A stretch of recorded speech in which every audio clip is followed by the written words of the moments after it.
Қарағанды қаласында Алаш алаңында Қазақстан халқының бірлігі күніне арналған бірлік жүгірісі 2025 республикалық марафон өтті. Жыл сайынғы дәстүрлі шара биыл ерекше маңызға ие. Себебі 2025 жылы Қазақстан халқы ассамблеясының 30 жылдығы атап өтілуде. Марафонды Қарағанды облысы әкімінің орынбасары Әлібек Әлденей ашып берді. Еліміздің түкпір-түкпірінде этномәдени бірлестіктер, спорт қауымдастығының өкілдері, жастар мен еріктілер бір мезетте жарысқа шығады.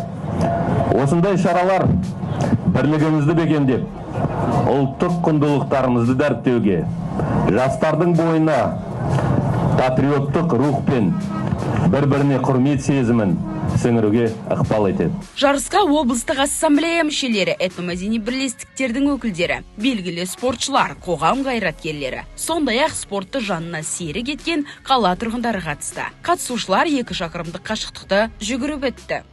Құрметті достар, құрметті отандастар, бәріңізге Қазақстан халқының ассамблеясының 30 жылдығы, Қазақстан халқының бірлестік күнімен шын жүректен құттықтаймын. Бәріңізге денсаулық, зор денсаулық, басымашылық тілеймін.